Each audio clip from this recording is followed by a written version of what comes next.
Do you want to lose money, waste time, and get burnt out? Perfect. Just follow these 5 mistakes that all new investors make.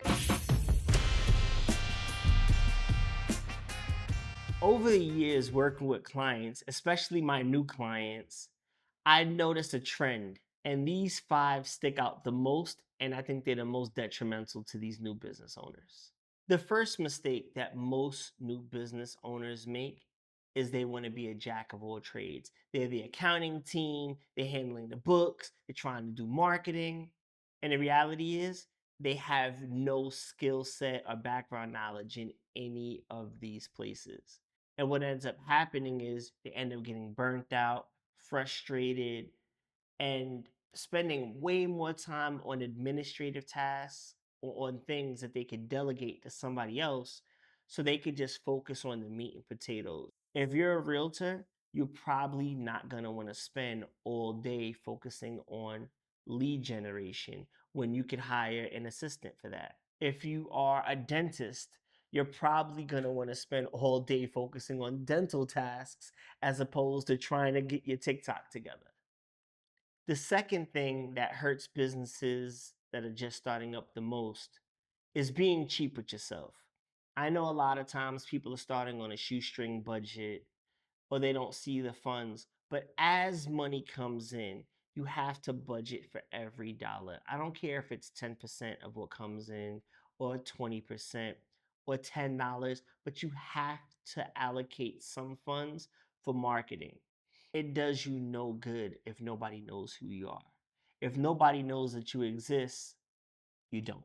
Another mistake I find that new business owners make is that they expect everyone to do things the way that they do them, or they expect everyone to act the way that they act. Now, I have a certain moral compass, and I may feel like giving a 50-50 split where the industry standard is a 90-10 split is the norm. I'm okay with that, but somebody else may not be.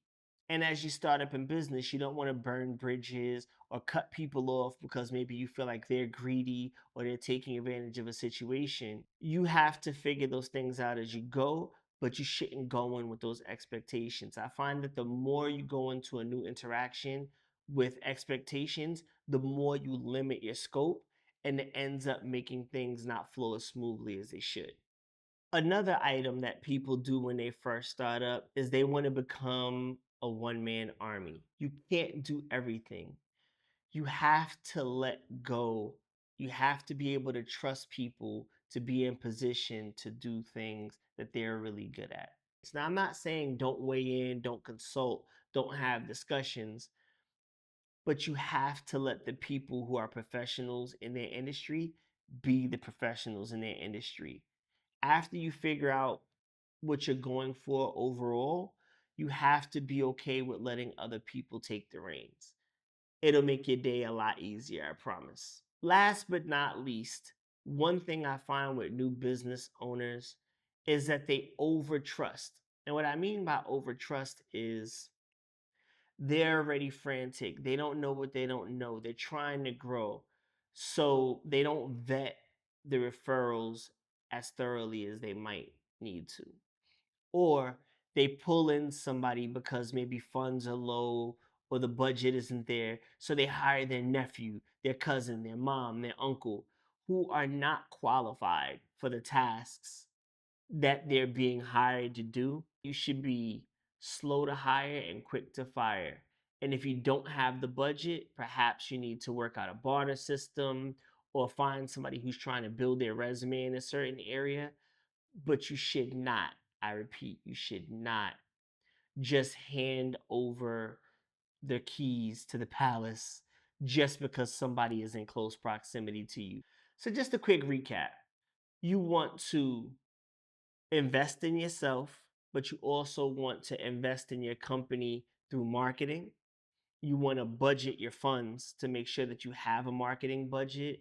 You want to be able to trust people to handle tasks that you could just simply delegate.